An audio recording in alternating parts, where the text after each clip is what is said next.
నమస్కారం ఘంటారావానికి స్వాగతం. ముందుగా ప్రధానాంశాలు. చంద్రబాబుతో భాజపా ముఖ్య నేతలు భేటీ. ఉమ్మడి ఎన్నికల వ్యూహంపై చర్చలు.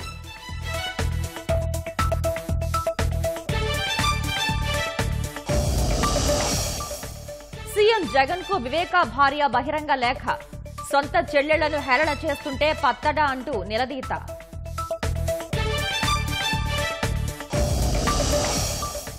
5 ఏళ్లుగా 3 రాజధానుల పేరుతో జగన్ ఏమార్చారన్న షర్మిల. వైకాపా పాలనలో అభివృద్ధి శూన్యమంటూ ధ్వజం.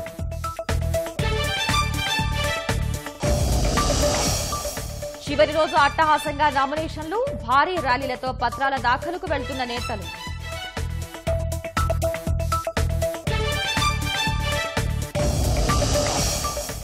విమాన సర్వీసులు రద్దయితే ఆటోమేటిక్ గా నగదు రీఫండ్. కొత్త నిబంధనలు తీసుకువచ్చిన అమెరికా.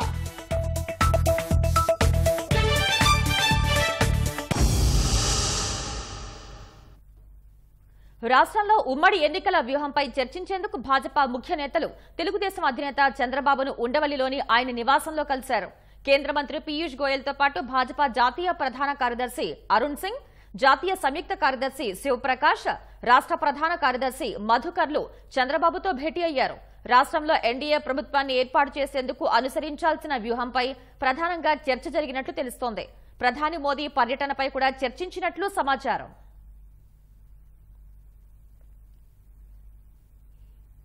అభివృద్ధిలో నెంబర్ 1 గా ఉండాల్సిన విజయవాడ 1 టౌన్ ప్రాంతం పాలకుల నిర్లక్ష్యం వల్ల పూర్తిగా వెనకపడిపోయిందని పశ్చిమ నియోజకవర్గ కూటమి అభ్యర్థి సుజనా చౌదరి విమర్శించారు. విజయవాడ 47వ డివిజన్ కొండ ప్రాంతంలో ఎన్నికల ప్రచారం నిర్వహించిన ఆయన ఆ ప్రాంతవాసుల సమస్యల్ని అడిగి తెలుసుకున్నారు. జగన్ ప్రభుత్వ తీరుపై ఆగ్రహం వ్యక్తం చేశారు. ఎన్డీఏ అధికారంలోకి రాగానే ప్రత్యేక కార్యాచరణ రూపొందించి సమస్యల్ని పరిష్కరిస్తామని సుజనా చౌదరి హామీ ఇచ్చారు. సమస్య అంటే తాగునీటి, మురుగునీరు, కొండ ప్రాంతం మీద మెట్లు లేవు. ఇది అన్నిటికంటే పట్టాలు ఇచ్చారు, రిజిస్ట్రేషన్ చేయలేదు. ఇవన్నీ దుర్భర పరిస్థితుల్లో ప్రజలు ఉన్నారు. వీటన్నిటికీ కూడా అనేక పరిష్కారాలు ఉన్నాయి. ప్రజాప్రతినిధి ఎమ్మెల్యే పర్టికులర్గా తలుచుకుంటే అనేక చేయొచ్చు. కాబట్టి నేను వాళ్ళకి అందరికీ కూడా సమస్యలన్నీ కూడా కూలంకుషంగా విని వాటన్నిటిని కూడా సాల్వ్ చేస్తానని చెప్పి, పరిష్కారం చేస్తానని చెప్పి చెప్తున్నా. ఈ లోకలు నాన్ లోకల్ అనేది ఇక్కడ వ్యాపార రీత్యా కూడా ఇక్కడ చేశారు. మా తాతగారు ఇద్దరు ఇక్కడే పుట్టారు, మా అమ్మ ఇక్కడే పుట్టింది, మా నాన్నగారు ఇక్కడే పుట్టారు. మేమందరం ఇక్కడే ఇల్లులు, ఆస్తులు ఉన్నాయి, వ్యవసాయం ఉంది. వాళ్ళు ఊరికనే ఏంటంటే బురద చల్లటానికి వాళ్ళు చెప్పుకునేది ఏం లేదు ఇది చేసాము అని. గత 5 సంవత్సరాల్లో ఏం చేశారనేది ప్రజలందరికీ తెలుసు. అది చేతగాక అభ్యర్థి మీద ఏదో ఒక బురద చల్లే పని మీద ఉన్నారు ఒక పెయిడ్ మీడియా వాళ్ళు. వాళ్ళని మళ్ళీ ఇంకోసారి గెలిపిస్తే నా ప్రత్యర్థిని ప్రజలకు ఏం చేస్తారు? అసలు ఇక్కడ సమస్యలు తెలుసా? ప్రత్యర్థి కొండలు ఎక్కాడా? నేను ప్రతి కొండ ఎక్కాను, దిగాను, ప్రతి గడప ఎక్కా దిగా. మొదట అన్నారు పోయిన వాళ్ళు, పనికి మాలిన వాళ్ళు ఏవో మాట్లాడుతుంటారు, గల్లీ తెలుసా, రోడ్డు తెలుసా అని. ఇప్పుడు రమ్మని చూపెడతా నేను మొత్తం ఎక్కడ ఏది ఉంది చూపెడతా, ఎక్కడ ఏ సమస్య చూపెడితే ఏది కావాలో చెప్తాను. రైట్. ఎన్టీఆర్ జిల్లా నందిగామలో తెలుగుదేశం అభ్యర్థులు కేశినేని శివనాథ్, తంగిరాల సౌమ్య ఎన్నికల ప్రచారం చేపట్టారు. ఇంటింటికి సూపర్ 6 పథకాలు వివరిస్తూ ఓట్లు అభ్యర్థించారు. సూపర్ 6 పథకాలు నచ్చి రోజురోజుకు తెలుగుదేశంలోకి చేరికలు కొనసాగుతున్నాయని కేశినేని చిన్ని తెలిపారు. కూటమి ప్రభుత్వం అధికారంలోకి రాగానే ప్రజల సమస్యలు పరిష్కరిస్తామని హామీ ఇచ్చారు. ఇంటింటికి ప్రచారం సందర్భంగా సౌమ్య గారితో కలిసి నేను కూడా తెలుగుదేశం అభ్యర్థులుగా ఇక్కడికి గత కొంతకాలంగా ఈ వార్డులో మాకు ఎంతో మంది వైసీపీ నాయకులు, కార్యకర్తలు మా పార్టీలోకి వచ్చారు. వారందరూ కూడా ఇక్కడ ఈ వార్డు ఇదివరకు వైసీపీకి చాలా స్ట్రాంగ్ గా ఉండేది, వాళ్ళ తెలుగుదేశం బాగుంది, మీరు తప్పకుండా ఒకసారి రావాలంటే నా కార్యక్రమాలు పలు నియోజకవర్గాల్లో ఉన్న పార్టీలో జాయిన్ అయిన ఉత్సాహం వీటిలన్నిటికీ నేను కూడా ఉంటే బాగుంటుంది. వాళ్ళ ఇంటింటికి తిరగడం జరిగింది. రాబోయే కాలంలో నందిగామ నియోజకవర్గం మీరు గత 10 రోజుల నుంచి చూస్తుంటే నోటిఫికేషన్ వచ్చిన కాడి నుంచి ఎప్పుడెప్పుడు తెలుగుదేశంలో చేరదామని ఎంతో మంది నాయకులు, కార్యకర్తలు చూస్తున్నారు.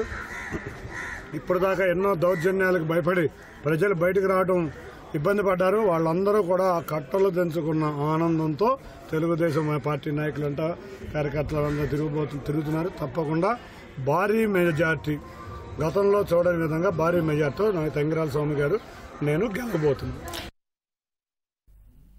ఎన్టీఆర్ జిల్లా తిరువూరులో కూటమి అభ్యర్థి కొలికిపూడి శ్రీనివాసరావు విస్తృత ప్రచారం చేపట్టారు. ఇంటింటికి సూపర్ 6 పథకాలు వివరిస్తూ ఓట్లు అభ్యర్థించారు. ఎమ్మెల్యే అభ్యర్థి కొలికిపూడి శ్రీనివాసరావు, ఎంపీ అభ్యర్థి కేశినేని శివనాథ్ ను గెలిపించాలని కోరారు.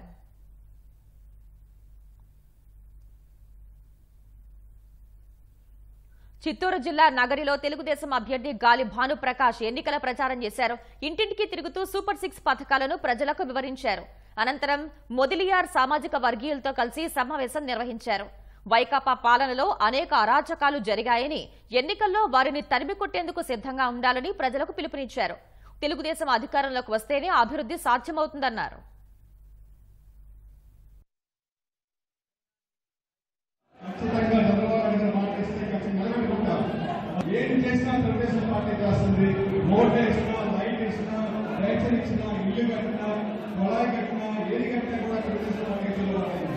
మన దగ్గర ప్రత్యేకంగా ఒక టెక్స్టైల్ పార్క్ అంటూ ఏర్పాటు చేసుకొని చెన్నైకో తిరుపతికో లేకపోతే కుదరపోకుండా ఖచ్చితంగా ఇక్కడే ఉపాధి ఇక్కడే ఉద్యోగులు ఇక్కడే పనులు చేసుకుంటాం. ఈ అందరి కూడా రంగులేని సమస్య కూడా తీరుస్తామని మానేస్తాం. కానీ ఇల్లు ద్వారా ఎప్పుడు తెలిసే ఉంటుంది. ఏ సమస్య వచ్చినా మాట్లాడాలన్నా మొహమాటం లేకుండా మన ఇంటికి రావచ్చు. నాకు ఎన్నికల్లో జగన్ ఓడిపోగానే కేసీఆర్ తో కలిసి చింతపిక్కలాట ఆడుకోవడం ఖాయమని విజయవాడ సెంట్రల్ నియోజకవర్గ కూటమి అభ్యర్థి బొండా ఉమా అన్నారు. చట్టాల్ని అతిక్రమించే వారికి, అహంకారులకు ప్రజాస్వామ్యంలో చోటు లేదన్న బొండా ఉమా కూటమి అధికారంలోకి రాగానే జగన్ రాష్ట్రాన్ని విడిచి వెళ్లడం ఖాయమని దుయ్యబట్టారు.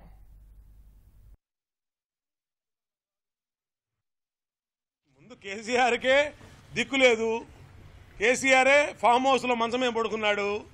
అతను పక్కన ఇంకో రూమ్ రెడీ చేస్తే రేపు జగన్మోహన్ రెడ్డి కూడా అక్కడికి వస్తాడు. అక్కడ అధికారంలో లేనటువంటి వీళ్ళిద్దరూ కూడా చింతపిక్కలు ఆడుకుంటారు. ఇద్దరు, ఒకవైపు కేసీఆర్, ఒకవైపు జగన్మోహన్ రెడ్డి. అహంకారులకి ప్రజాస్వామ్యంలో చోటు ఉండదు. దుర్మార్గులకి, చట్టాన్ని అతిక్రమించి పనిచేసే వాళ్ళకి, అహంకారులకి ప్రజాస్వామ్యంలో, డెమోక్రసీ ఉన్నటువంటి మన దేశంలో చోటు ఉండదు. ఇప్పటికైనా తెలుసుకో. జగన్ జూన్ 4వ తారీఖే జగన్మోహన్ రెడ్డి ఆంధ్రప్రదేశ్లో ఆఖరి రోజు ఈ రాష్ట్రంలో ఉండటానికి. జూన్ 5వ తారీఖు ఈ రాష్ట్రం నుంచి అతను వెళ్ళిపోతాడు. ఇది పక్కా. కేసీఆరా, కేటీఆరా, ఇంకొకళ్ళ రాసి పెట్టుకోండి. నీకు అభిమానం ఉంటే నీ పక్కన ఒక రూము మీ తమ్ముడు జగన్మోహన్ రెడ్డి కేటాయించు.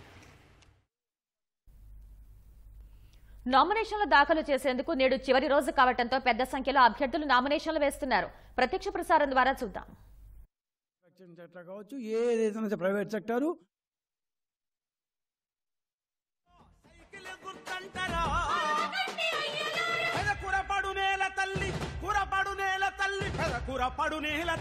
ముద్దాడిన బిడ్డరా టీడీపీ, బీజేపీ, జనసేనతో కదలరు.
అదిగో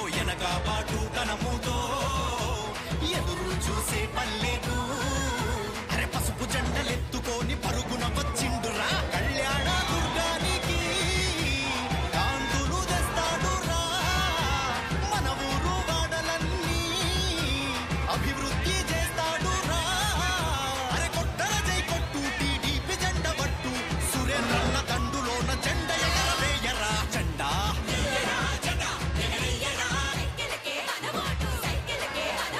వస్తున్నాడు కళ్యాణ దుర్గానికి ఆలివిదేని సురేంద్రన్న వస్తున్నాడు కళ్యాణ దుర్గానికి సైకిల్ ఎక్కి సర్రుమని వస్తున్నాడు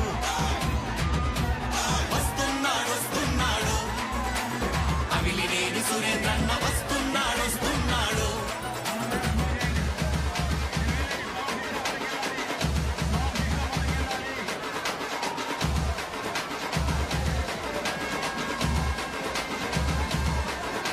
అరే పదవులు ఉన్నా లేకపోయినా ప్రజల మనిషిగా ఉన్న నాయకుడన్నా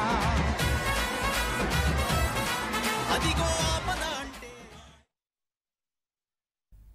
నేటితో నామినేషన్ ప్రక్రియ ముగియటంతో కోనసీమ జిల్లా ముమ్మిడివరం వైకాపా అభ్యర్థి పొన్నాడ వెంకట సతీష్ కుటుంబ సభ్యులతో నామినేషన్ దాఖలు చేశారు. అనంతరం నియోజకవర్గంలోని పలు గ్రామాల్లో ఎన్నికల ప్రచారం నిర్వహించారు.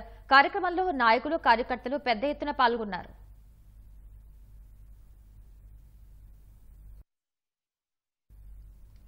తూర్పుగోదావరి జిల్లా అనపర్తి కూటమి అభ్యర్థిగా నల్లమిల్లి రామకృష్ణారెడ్డి నామినేషన్ వేసేందుకు ర్యాలీగా బయలుదేరారు. అనపర్తి నియోజకవర్గం రామవరంలోని తన ఇంటి నుంచి ఆయన ర్యాలీగా బయలుదేరారు. మూడోసారి నామినేషన్ వేయబోతున్న రామకృష్ణారెడ్డి గత ఎన్నికల్లో తెలుగుదేశం తరపున పోటీ చేశారు. ఈసారి పొత్తులో భాగంగా భాజపా అభ్యర్థిగా బరిలోకి దిగారు. నామినేషన్ కార్యక్రమానికి నియోజకవర్గంలోని తెలుగుదేశం శ్రేణులు పెద్ద ఎత్తున పాల్గొన్నారు.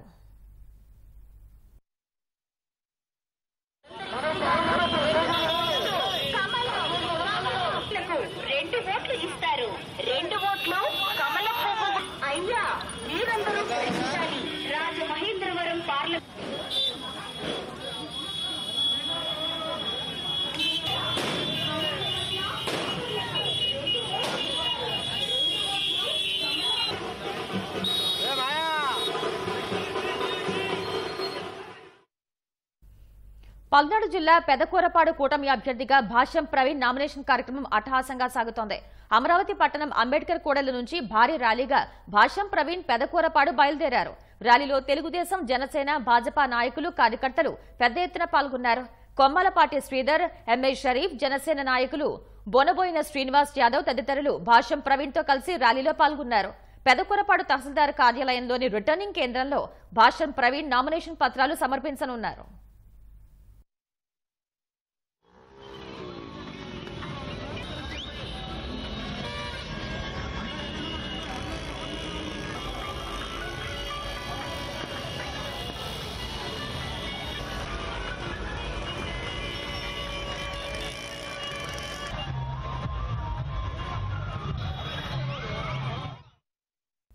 రాజకీయాలు చేయటానికి ఎన్నికల్లో పోటీ చేయటం లేదని, ప్రజలకు సేవ చేయటానికి రాజకీయాల్లోకి వచ్చానని నెల్లూరు తెదేపా ఎంపీ అభ్యర్థి వేమిరెడ్డి ప్రభాకర్ రెడ్డి అన్నారు. వైకాపా అభ్యర్థులు ఓడిపోతామని భయపడి వ్యక్తిగత విమర్శలు చేస్తున్నారన్నారు. రాజకీయాల్లో అనుభవం ఉన్న విజయసాయిరెడ్డి దుర్మార్గపు రాజకీయాలు చేస్తున్నారని విమర్శించారు.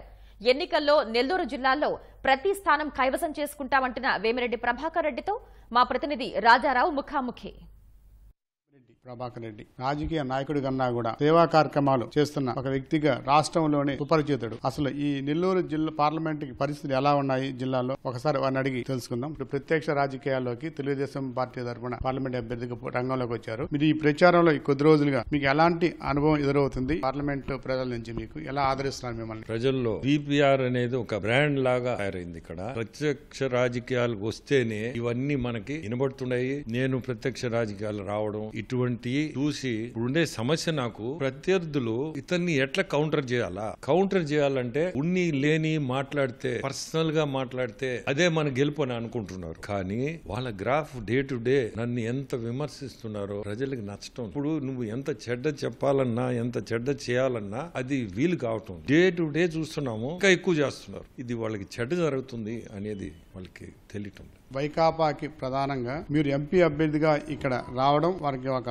తలనొప్పిగా మారింది. అదే విధంగా ఉమ్మడి నెల్లూరు జిల్లాలోనే బ్యూరోలో ఉన్న తెలుగుదేశం పార్టీ ఈ రోజు మీరు వచ్చిన తర్వాత ఒక ప్రాణం పోసిన పరిస్థితి ఈ జిల్లాలో ఏర్పడింది. ఇటువంటి పరిస్థితుల్లో ఈ పార్లమెంట్ లో ఎలా గెలవగలరని ఆశిస్తున్నారు. ఇప్పుడు దాకా మీరు కూడా అంచనా వేస్తుంటారు. ఎలాంటి పరిస్థితులు ఉన్నాయి సార్? 7 సీట్లు గెలిచే పరిస్థితికి వచ్చాం. ఎందుకంటే ప్రతి దగ్గర కూడా అనుకున్న దానికంటే ఎక్కువ స్పందన కనపడుతుంది. డే టు డే అది పెరుగుతుంది కూడా. గ్రామాలకు పోతే గ్రామాల్లో కూడా ప్రతి ఒక్కరూ రకరకాల అనుభవాలు, వాళ్ళు పడ్డ ఇబ్బందులు ఇవన్నీ బయటకు వస్తున్నాయి. ఇవన్నీ వాళ్ళ పర్సనల్ గా ఇబ్బందులు పడ్డారు కాబట్టి మనకి మార్పు ఉంటేనే బెటరు దీంట్లో ఉండారు ప్రతి ఒక్కరు కూడా ప్రజలు. మీరు రావడంతో విజయసాయి రెడ్డికి కూడా గట్టి పోటీ ఏర్పడింది అనేది వారు కూడా ఒక భయాందోళనలో ఉన్న పరిస్థితి అనేది మనం వాతావరణం చూస్తున్నాం. అప్పుడు జగన్మోహన్ రెడ్డి దగ్గర ఉన్నప్పుడు మీకు ఆత్మాభిమానం నుంచి ఎలా ఎదుర్కొన్నారు సమస్యలు? మీరే కాకుండా అనేక మంది ఇలాంటి సమస్యలు ఎదుర్కొన్నారు. అక్కడ పరిస్థితులు ఇప్పుడు విజయసాయి రెడ్డితో మీరు ప్రత్యక్షంగా ఇక్కడ రాజకీయాల్లో ఎలాంటి ఇబ్బందులు ఉంటున్నాయి సార్? ఇక్కడ విజయసాయి రెడ్డి అంత అనుభవం ఉన్న వ్యక్తి ఇటువంటి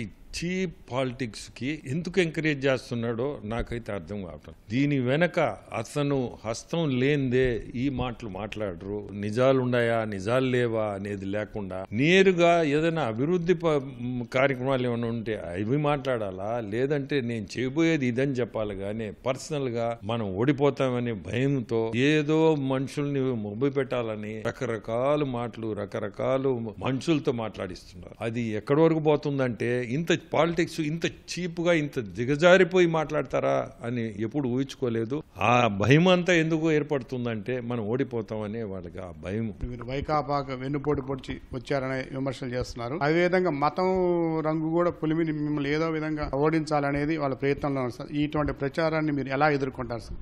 వెన్నుపోటు పొడిచింది ఏం లేదు. నేను రెండోది మతం అంటున్నారు. ఏదో మైనారిటీకి ఇచ్చారని నేను వెళ్ళిపోయానని దుష్ప్రచారం చేస్తున్నారు. అటువంటిది నా మనసులో ఉంటే ముస్లిమ్స్ వచ్చినా క్రిస్టియన్స్ వచ్చినా హిందూస్ వచ్చినా ఇంకెవరు వచ్చినా గానీ మీరు నా హిస్టరీ మీరు కనుక్కోండి తెలుస్తుంది. దాదాపు 10 సంవత్సరాల నుంచి నేను ఎన్ని రకాలుగా చేసి ఉంటానో మతాలు అవి చూడకుండా మనిషిని చూసి ఈ రోజు ఇది అవసరం మనం చేయాలంటే చేసుండే రకం నేనేందండి వెన్నుపోటు పార్టీలో ఉండి వాళ్ళు చాలా మంది ఉన్నారు వెన్నుపోటు పొడిచేవాళ్ళు. ఇంకా చెప్పాలంటే పార్టీలో ఉండి నన్ను అంటున్నారు కానీ ఇంకా నిన్న కూడా నామినేషన్ ఫైల్ చేశాడు Vijayasai Reddy. City MLA minority ముస్లిం. కనీసం కట్టసి లేదు. ఇప్పుడు మీరు మెట్ట ప్రాంతాలు ఫ్లోరిన్ పీడిత ప్రాంతాలు ఉన్నాయి సార్. ఉదయగిరి ఆత్మకూరు ఈ ప్రాంతాలలో మీరు ఎప్పటి నుంచో దాదాపు 10 సంవత్సరాల నుంచి మినరల్ ప్లాంట్లు పెట్టున్నారు. ఆ సేవా కార్యక్రమాలతో పాటు రేపు మళ్ళీ మీరు ప్రత్యక్ష రాజకీయాల్లో రేపు ఎంపీగా అయితే మన నెల్లూరు జిల్లాకు సంబంధించి ఎటువంటి అభివృద్ధి పనులు మీరు ఒక లక్ష్యంగా ఎంచుకొని ఉన్నారు? ఎలాంటి చేస్తారు? ఈ సేవా కార్యక్రమాలు కూడా విభిన్నంగా కొనసాగిస్తారా? ఇప్పుడు నేను చేసేయన్నీ ఎట్లా ఏదో నిలబడతానని చేసినవి కావు. నా సొంతంగానే సేవ చేయాలనే భావంతో ఈ మినరల్ వాటర్ ప్లాంట్స్ మన జిల్లాలో దాదాపు 135 ప్లాంట్లు పెట్టున్నాం. 2017 నుంచి ఆ ప్లాంట్లన్నీ ఈ రోజు కూడా మేమే మెయింటైన్ చేస్తున్నాం. మేమే ఒక టీం పెట్టి అది పనిగా మెయింటైన్ చేస్తున్నాం కాబట్టే ఈ రోజు ఆ ప్లాంట్లన్నీ నడుస్తున్నాయి. యువతకి మనం ఉద్యోగాలన్నా ఇచ్చే పరిస్థితి కూడా తీసుకొస్తాం. విజయసాయి రెడ్డి ఛార్జ్ షీట్ అని చెప్పి వేమిరెడ్డి ప్రభాకర్ రెడ్డి గట్టిగా స్పష్టం చేస్తున్నారు. నెల్లూరు జిల్లాలోని అన్ని నియోజకవర్గాల్లోనే ఘన విజయం సాధిస్తుందని చంద్రబాబు నాయుడు ముఖ్యమంత్రిగా అవుతాడని చెప్పి ప్రజలందరి ప్రచారంలో తనకు ఈ పరిశీలనలో తెలిసిందని చెప్పి కూడా చెప్తున్నారు. నెల్లూరు నుంచి కెమెరామెన్ సూర్యప్రకాష్ తో రాజారావు, ఈటీవీ న్యూస్. ఒంటరిగా వస్తున్న తనను ఎదుర్కొనే ధైర్యం లేకనే ప్రత్యర్థులు తన చెల్లెళ్లను రాజకీయాల్లోకి లాగి లబ్ధి పొందాలని చూస్తున్నారని సీఎం జగన్ ధ్వజమెత్తారు. వైఎస్ఆర్ పేరును తుడిచేయాలని చూస్తున్న వారితో జతకట్టిన వాళ్లు వైఎస్ వారసులు ఎలా అవుతారని ప్రశ్నించారు. వైఎస్ఆర్ జిల్లా పులివెందుల్లో నిర్వహించిన బహిరంగ సభలో షర్మిలారెడ్డి, సునీతారెడ్డిపై పరోక్షంగా జగన్ విమర్శలు సంధించారు. సభ అనంతరం పులివెందుల వైకాపా అభ్యర్థిగా సీఎం జగన్ నామినేషన్ వేశారు. వైఎస్ఆర్ ఓ జగన్ల మీద లేనిపోని ముద్రలు వేసి దెబ్బ తీయటానికి ఓ బాబు, ఓ దశపుత్రుడు, ఓ వదినమ్మ వీరంతా ఎంతో దుర్మార్గంగా ప్రయత్నిస్తున్నారు. వీరి కుట్రల్లో వీరికి తోడు ఈ మధ్య కాలంలో కొత్తగా వైఎస్ఆర్ వారసులమని మీ ముందుకు వస్తా ఉన్నారు. అదే కాంగ్రెస్, అదే టీడీపీతో కలిసిపోయి మన శత్రువులతో చేతులు కలిపి వారి పార్టీల్లో చేరిపోయినా వీరా వైఎస్ఆర్ వారసులు అని అడుగుతా ఉన్నాను. వివేకం చిన్నారను అన్యాయంగా ఎమ్మెల్సీ ఎన్నికల్లో ఓడించిన వారితోనే సంఖ్యాబలం లేకపోయినా కూడా ప్రలోభాలతో అధికార బలంతో ఓడించిన వారితోనే ఈరోజు పట్టాలు వేసుకొని తిరుగుతా ఉన్నారు అనంటే దానికి అర్థమేమిటి అని చెప్పి ఈ సందర్భంగా అడుగుతా ఉన్నా. తన సొంత లాభం కోసం, రాజకీయ స్వార్థం కోసం కుట్రలు చేస్తా ఉన్నారు అన్నది గమనించమని చెప్పి కూడా కోరుతా ఉన్నా. సీఎంగా చూడాలని తప్పించిన చిన్నాన్నను సొంత పత్రికా ఛానల్లో చెప్పలేనంతగా హననం చేయడం తగునా జగన్ అంటూ వివేకా భార్య సౌభాగ్యమ్మ బహిరంగ లేఖ రాశారు. వివేకా హత్యపై ఆరోపణలు ఎదుర్కొంటున్న అవినాష్ రెడ్డికి మళ్లీ టికెట్ ఇవ్వటం ధర్మ అని ప్రశ్నించారు. న్యాయం ధర్మం కోసం పోరాడుతున్న సునీతకు మద్దతు ఇవ్వకపోగా ఆమెపై నిందలు వేయటం బాధగా ఉందని సౌభాగ్యమ్మ ఆవేదనతో జగన్ కు లేఖ రాశారు. సీఎం జగన్ పులివెందుల్లో నామినేషన్ వేసిన సందర్భంగా సిఎస్ఐ చర్చ్ గ్రౌండ్ లో బహిరంగ సభ నిర్వహించారు. ఈ సభలో వివేకా హత్యపై జగన్ మాట్లాడుతూ ఉండగానే వివేకానందరెడ్డి సతీమణి సౌభాగ్యమ్మ సీఎం జగన్ కు రాసిన బహిరంగ లేఖ విడుదల చేశారు. 2009లో నువ్వు తండ్రిని కోల్పోయినప్పుడు ఎంత మనోవేదన అనుభవించావో 2019లో నీ చెల్లి సునీత కూడా అంతే మనోవేదన అనుభవించిందని లేఖలో పేర్కొన్నారు. అప్పటి నుంచి ఇప్పటి వరకు జరిగిన పరిణామాలు మమ్మల్ని ఎక్కువగా బాధ పెట్టాయని సౌభాగ్యమ్మ లేఖలో ప్రస్తావించారు.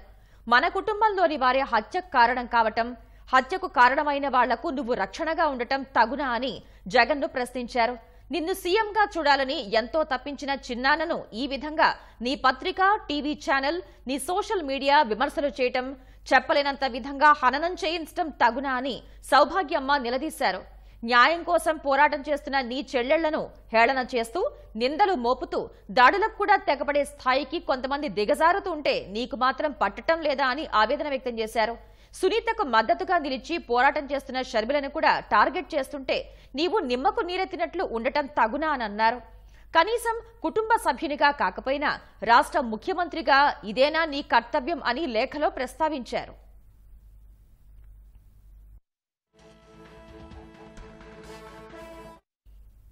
హత్యకు కారకులైన వారికి తిరిగి ఎంపీగా అవకాశాన్ని కల్పించడం సమంజసమా జగన్ అని ప్రశ్నించారు.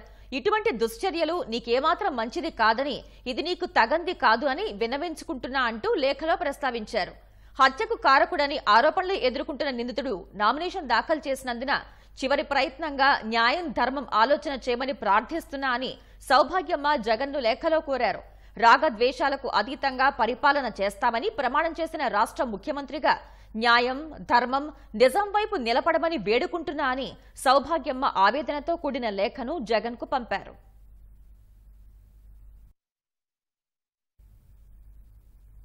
సీఎం జగన్ ఏపీని రాజధాని లేని రాష్ట్రంగా తయారు చేశారని పీసీసీ అధ్యక్షురాలు వైఎస్ షర్మిల ధ్వజమెత్తారు. విజయవాడలో ఎన్నికల ప్రచారం నిర్వహించిన షర్మిల జగన్ పై తీవ్ర విమర్శలు చేశారు. 5 ఏళ్లుగా ఒక్క పరిశ్రమ అయినా తీసుకువచ్చారా అని ప్రశ్నించారు. పరిశ్రమలు లేకపోతే మన పిల్లలకు ఉద్యోగాలు ఎలా వస్తాయన్నారు. ఒక్క ఛాన్స్ అంటూ జగన్ సీఎం అయి రాష్ట్రాన్ని నాశనం చేశారని ఆరోపించారు. మీరు ఓట్లేసి 5 సంవత్సరాలు అయిపోయింది, ఇప్పుడు మళ్ళీ ఎన్నికలు వచ్చేసాయి. అందుకే చెప్తున్నాం, ఓటు అన్నది మీ జీవితాలే కాదు, మీ బిడ్డల జీవితాలు కూడా మార్చే ఆయుధం. మన రాష్ట్రం ఏర్పడి 10 సంవత్సరాలు అయిపోయింది. మన రాష్ట్రం ఒక్క అడుగైనా ముందుకు వేసిందా? అభివృద్ధి చెందిందా? మన బిడ్డలకు ఉద్యోగాలు వస్తున్నాయా? ఎలా బతుకుతున్నాం ఆలోచన చేయండి. ఏం చెప్పారు? ఎన్ని మాటలు చెప్పారు. హక్కైన ప్రత్యేక హోదా ఈ రోజు వరకు రాలేదు. ముఖ్యమంత్రిగా ఉన్న జగన్మోహన్ రెడ్డి గారు కూడా దాన్ని తుంగలో తొక్కారు. ఎందుకు వేయాలి జగన్మోహన్ రెడ్డి గారి వైసీపీకి ఓటు? మన భారతదేశంలో రాజధాని లేని రాష్ట్రం ఎక్కడైనా ఉందా అమ్మా? ఇక్కడ ఉందిగా. మనకేముంది? చేతిలో చిప్ ఉంది. అన్న అయితే లిక్కర్ కూడా ఉందమ్మా అంటున్నాడు. నన్ను ముఖ్యమంత్రిని చేయండి, చంద్రబాబు గారి చేత కాలేదు, నేను చేస్తాను అన్నాడు. వాషింగ్టన్ డీసీని మించిన రాజధాని కడతానన్నాడు జగన్మోహన్ రెడ్డి గారు. 5 సంవత్సరాలు ఆయన కనిపిస్తుందా మీకు? ఈయన ఒక రాజధాని సరిపోదన్నాడు, 3 రాజధానీలు అన్నాడు. ఒక్క రాజధాని కూడా లేదు, ఒక్క అభివృద్ధి లేదు, ఒక్క పరిశ్రమ లేదు. మరి మన బిడ్డలకు ఉద్యోగాలు ఎలా వస్తాయి? పోలవరం ప్రాజెక్టు మన హక్కు, దానికి ఇవ్వలేదు. అందుకే చెప్తున్నాం, ఓటు అన్నది మీ చేతుల్లో ఉన్న ఆయుధం అమ్మ. మీ ఓటు జగన్మోహన్ రెడ్డి గారికి వేసినది డ్రైనేజ్ లో వేసినట్టే. ఓటు వృధాను చేసుకోకండి.